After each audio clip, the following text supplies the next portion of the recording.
Hi, I'm Marlene Marco, creator of Heart of Networking Events, and you're listening to S.M.E Stories Podcast. You are now listening to the next great small business podcast. Welcome to the S.M.E Stories Podcast, where it is all about small businesses in Canada. And here's your host, Ken Alfred. Hey everybody, thanks for down the show. We got a great episode today with Marlene Marco. Marlene Marco is the creator and leader of the highly successful Heart of Networking organization. She describes herself as a connector of people and a creator of opportunities. One of her greatest joys is to facilitate the connections that business owners need to move their business forward. Virtual Heart of Networking events are held monthly as our special training opportunities at a monthly Next Level workshop. Unique quarterly in-person events round out the calendar. She has been an entrepreneur her entire career, so Marlene speaks from firsthand experience. Helping others succeed is her passion, whether it is through networking connections, educating, or creating a spotlight. All members are given opportunities to shine. Marlene has been in the effective business networking space since 2005 and created the Heart of Networking in 2012. Marlene was named Ajax Pickering Board of Trade 2018 Business Person of the Year and is very involved with her local business community. She's honored to chair 100 Women Who Care, Ajax Pickering Whitby, and gladly devotes her volunteer time to help this stellar organization continue their worthwhile work in the community. So guys, we're talking about the networking space here, and especially at events as well. So I think Marlene's going to have some great stories, so sit back and absorb. Now it's time for tips from the pro. Let's go for our tips. Let's go for our tips from the pro segment here. So now this is first part where people want to be doing something similar to what you do, but they just want to know to ping off the expert yourself. So question number one here, what would your best recommendation be to even start a networking event type of business? Like what would be your step one for you if you could go back and talk to yourself when you first started this? Well, I had an advantage because I had already been working with the other company for about 5 years before that. So I saw some things that I thought, well, if this was my company, I think I'd do it this way. And so when I started my own, then I was able to implement those things that I had learned, the do's and the don'ts, right? But I think the biggest thing is doing it for the right reason. Yes, it's my business. Yes, I profit from it, but I only profit from it if it's a welcoming space for people to come to, and I'm giving them value for their membership. So it's really about the value of, people are spending their time and their money to be a member. And it's really important to me that I give them the best value I can possibly do. So really doing it for the right reasons, respect for your members, respect for their business. Sometimes those businesses, you might think, oh, wow, I'm not sure that that's going to be a moneymaker, but that's not up to me to decide, right? It's their business. It's their passion. I will help them every way I can because that's what they have chosen to do. Yeah, absolutely. So all right, next question here. So how do you keep yourself up to date with it? You said you talked about courses. Is there anything else that you would recommend someone who's looking to get into this space, whether it's websites or reports or, anything, or even maybe even working for a networking company like yourself, that's a key so they know what's going on within this space? I think it's important to visit every networking opportunity that you possibly can. And most organizations will allow you to come a time or two. I mean, there might be a cost, but you can come a time or two before you need to join the membership. But every different group, and we talked about when I first started, there weren't a lot of networking organizations. Now there are. And people do see it as a way to highlight their business. So and a lot of networking organizations are started as a sales funnel for their own business. And that's okay as long as the members are getting the value. But I think that people don't necessarily realize how much actually goes into a networking organization, how much time it takes, how much caring and work it takes, because sometimes they open and then within a year or so they're closed. But I really think the important thing is keeping the focus on the members, giving the members what they want, and asking the members what they want, knowing, really digging into how can we help you the best way.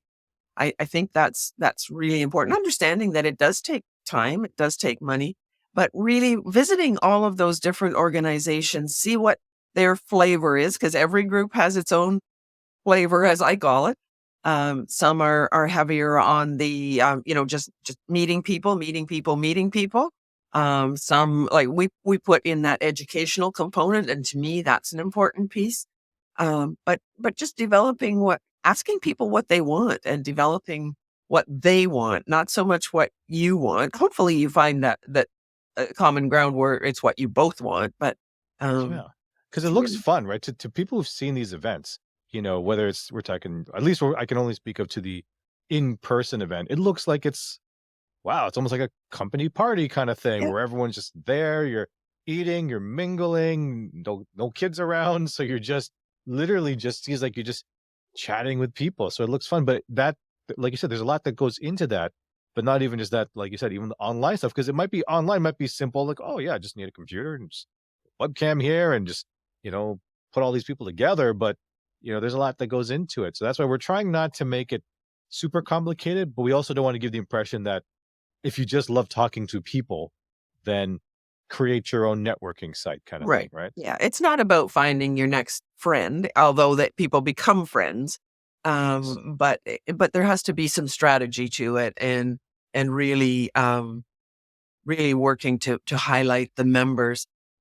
It's interesting when sometimes when I talk to people that have not yet visited Heart of Networking, because our networking meetings are run from 9:30 to noon, and so people go, "Oh my gosh, that's a long time," but then they come out, experience it, and realize that it flies by because we have over the last 3 years developed that that system, that pattern that keeps it moves along pretty quickly, Yeah, and so there's absolutely. no sort of lull in the day and, or in the morning, and you keep everything pretty high energy. Nice. Any next question? Any small niches, like if someone wants to start, because like you said, there's so many ways you can kind of start your networking kind of company. Is there any, like, for those who are just getting started, any particular niche that maybe they can start with first before they try to branch out and offer, whether it's education or offer in person or any seminars? Is there anything that you see would be a good, getting some, I wouldn't say quick wins, but just getting some reps in that that can really benefit the new owner? Well, you could certainly do a focus group and, work with some of the business people that but I think a brainstorming session of, what are they looking for? And then how can we put it in? I feel like we have developed the formula that certainly works for us. And yes, it could be duplicated, of course. But you have to, is that what you would want to do? Is duplicate, or do you want to create something that's unique? And and so, what would be added to that? I don't know what would be added to that. I guess if I come up with that, I'll add it into Heart of Networking as well. There you go. But it's Excellent. it's really, people will start with a smaller group, of course. I mean, this is 11 years later that we've built Yeah, this following.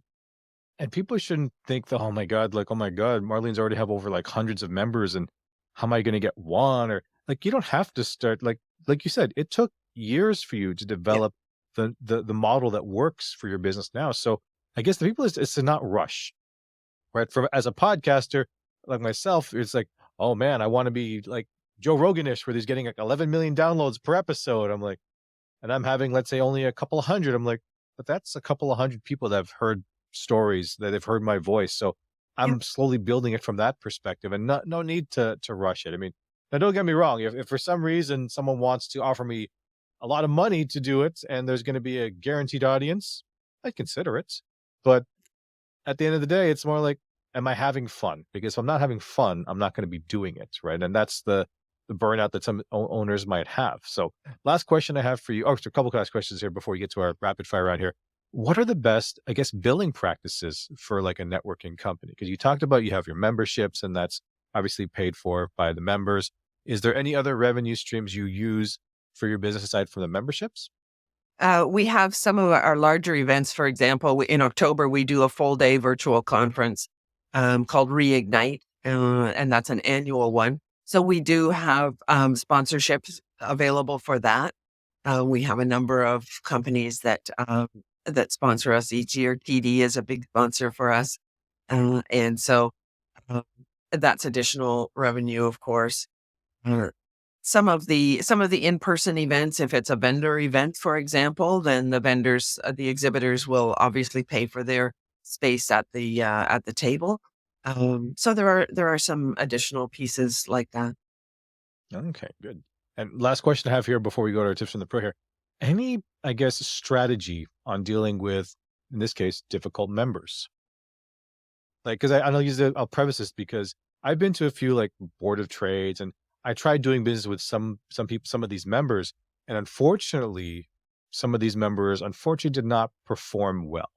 So is there, whether that's dealing, do you kind of vet them before you take them in as a member to make sure that they're like, not that they're honest or anything. Like I'm sure most people come in with the best of intentions, but because obviously if a member has a bad experience with another member, it's more like, oh, what do I do, right? So how do you deal with that?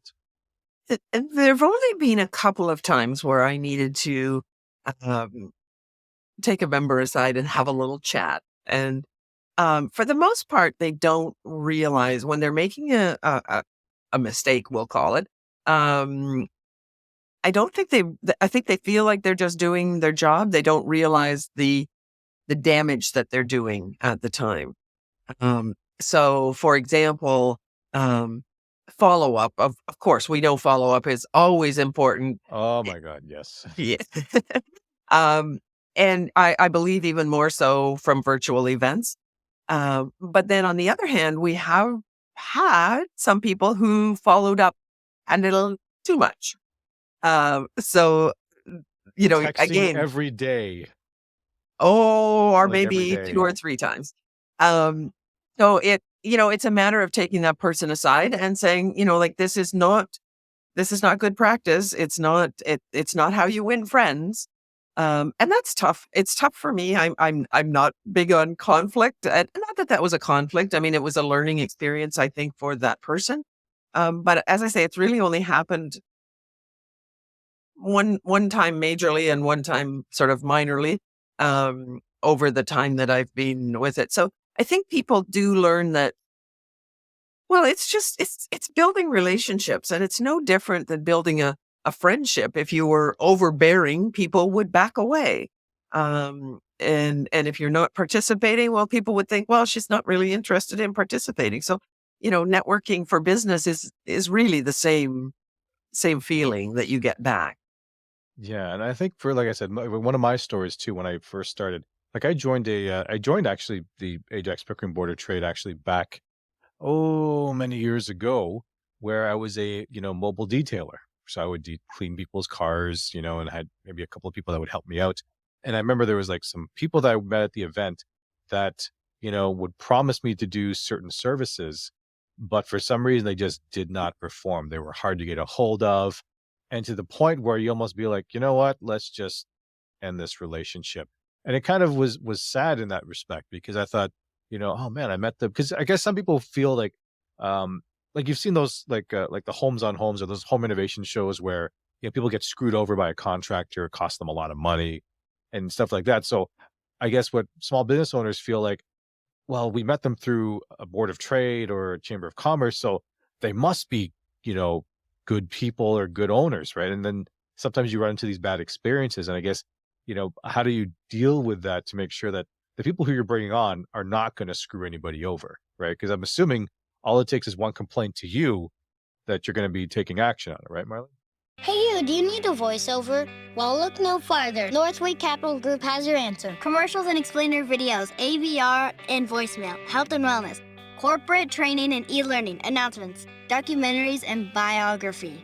contact us on social media or email us at northwakecapitalgroup@gmail.com. Well, absolutely. As I say, we've been very fortunate that we haven't had a lot of that. I think, you can't police everything, right? I mean, people are going to do business in their way, but if they are not doing business in a straight up way, then word of that travels very quickly. And I mean, and they're harming themselves. They're not really doing so much harm to the organization as they are to themselves. But yeah, you do have to keep an eye out for things like that. And if Yeah. you see it's something like that happening where people aren't staying, holding up to their word, or they're not keeping their promises, you know, maybe this isn't the organization for them, because we, Yeah. we want people to think that they can trust those other members. And, so far so good, really. I mean, we haven't had that Knock on issue. wood. Yeah, On yeah. wood. You're scaring All me. right. Now it's time for the rapid fire round. All right. So now we're going to try to go to the rapid fire round here, because surprise, it's almost been an hour already. Oh my Marlene, gosh. like it's really fast, eh? So a couple of fun questions here. So, all right, what is the funniest story you've had running your business?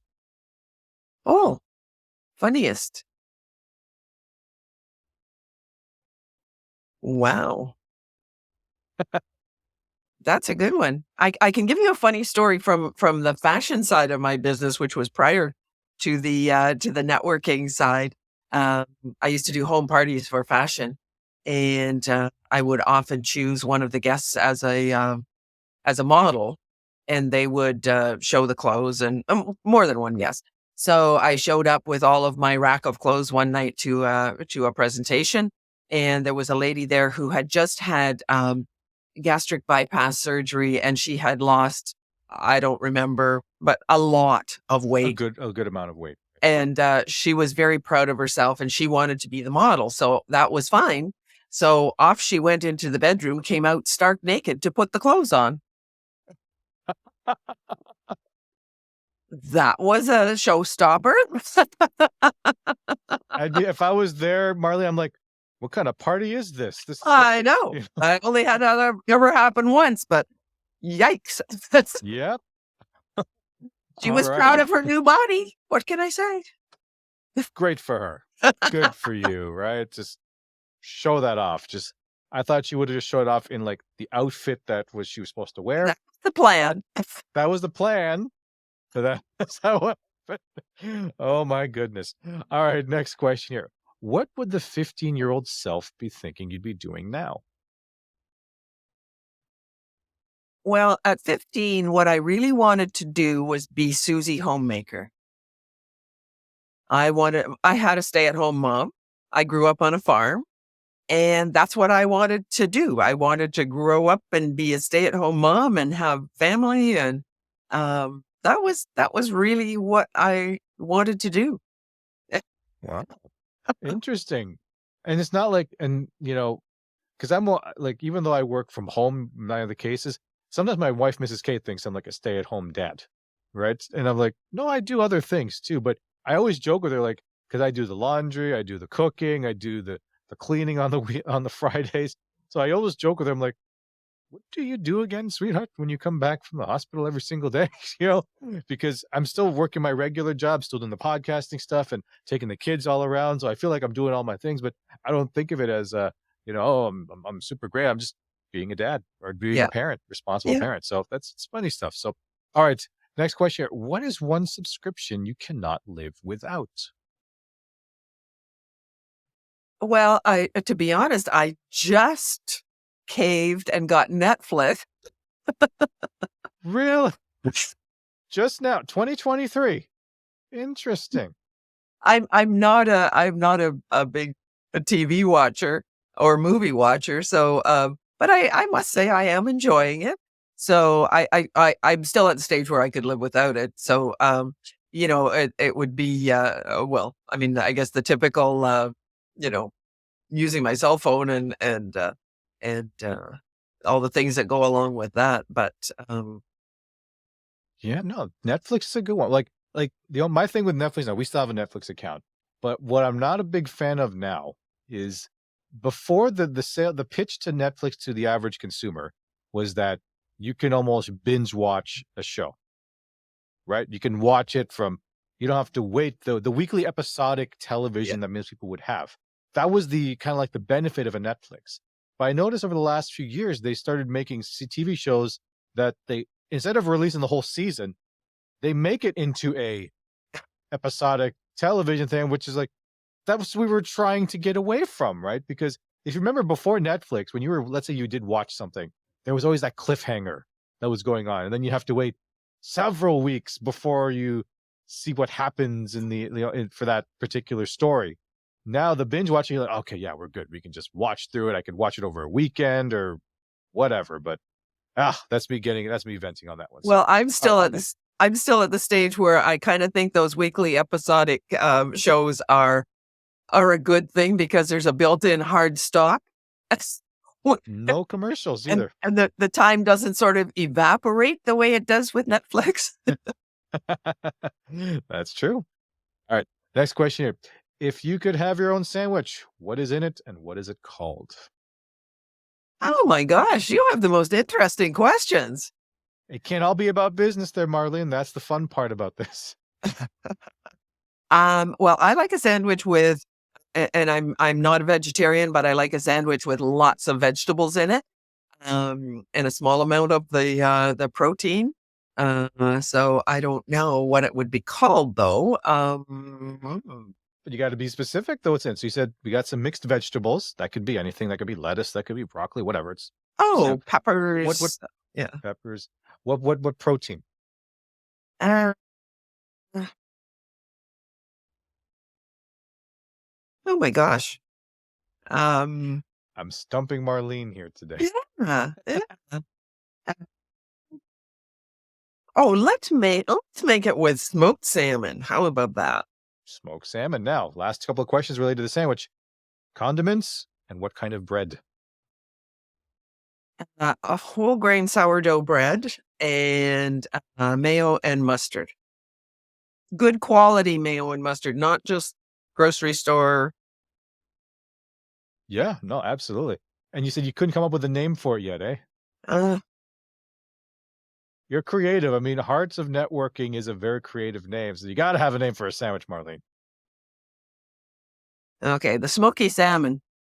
No, not smoky salmon. The smoky veg. Smoky veg. Smoky veg. Even though there's meat in it. There we go. Well, the smoked salmon, like that. There we go. That is true. Last couple of questions here. What posters did you have on your wall when you were a kid? Well, as I mentioned, I grew up on a farm, so and we had horses. So I had horse pictures everywhere, and David Cassidy and Bobby Sherman.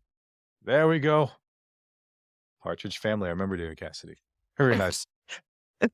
Now, I got yelled at for this next question from the same guy who started on digital marketing company. He called me evil, right? So would you rather have no dessert for 30 days or give up your phone for 30 days? Oh, I'd rather have no dessert for 30 days. Gotta have your phone, right? Yeah. Yeah. How do you run your business without it almost? And then I tried Absolutely. to help him out. Too. I said phone. You still could do your business from a tablet, right? But he's like, no, Ken, you're evil because I love carbs and I love my phone. So Oh, I'm not as much of a sweet tooth, so I could do that. Just that would not be difficult. So what tooth do you have? Some people have a sweet tooth, a salty tooth. Mine's a fast food tooth for some reason. I don't know why. I wish I could have something as simple as either a sweet tooth or a salty tooth. Because some people can just have, I just need some chips. Or I just need a little bit of candy. No, mine has to be like a Big Mac or a Whopper of some kind. And it has to be a meal. So what kind of tooth do you have there? I do like a lot of salads and vegetables and stuff. I mean, I don't always eat 100% healthy, but yeah, that's I'm more on the veggies and lean meat and that kind of thing. I'm not a fast food. I do eat fast food on occasion, but that's another one I could give up for a month really easily. All right, Marlene, let's make this more difficult. No vegetables for 30 days or give up your phone. Oh, I'd still keep the phone, I think. There we go. Yes. You see, I was trying to get her with that, right? Just like, okay, desserts or no, don't like dessert. What do you have? Vegetables. Vegetables, no vegetables. I know my kids would love that. They would love the no vegetables for 30 days. But all right, last question we have here. What is your theme song and why? So that song hits, Marlene. You're walking down the street, that song hits, people know Marlene's coming. Simply the best. Oh, I love that one. Tina Turner. Oh, Tina Turner. Wow, that's great. So now we're a little over an hour here, but is there any other advice you want to give to the aspiring business owner, whether it's in your space or that wants to just start something? I think it's important to keep an open mind, to talk to people, ask them lots of questions, become an avid listener, and really learn about the passion behind the business. Don't just make an assumption based on the surface of the business. Learn about the passion behind it. Wow, that's great. And where can people reach out to you, Marlene? Our website is heartofnetworkingevents.com. You can reach me through there, or you can find me all over social media, Facebook, Instagram, LinkedIn. Wow, that's great. So, all right, Marlene, this was a great time on the show. Thank you for coming on. Thank you for having me. Hey, do you need an error-free website? Do you need transcription that's accurate and on time? Would you like to remove noise from your video or audio recording? Do you need a spokesperson for your business? If so, we can help. At Northway Capital Group, we are happy to announce that we are now providing website testing services, audio transcriptions, and audio cleanup, as well as spokesperson services. We would love to help you on your next project. Contact us for more information at northwaycapitalgroup@gmail.com. Thank you for listening to the S.M.E Stories podcast, which is owned by Northway Capital Group. Please follow us on Instagram and Facebook at Northway Capital Group.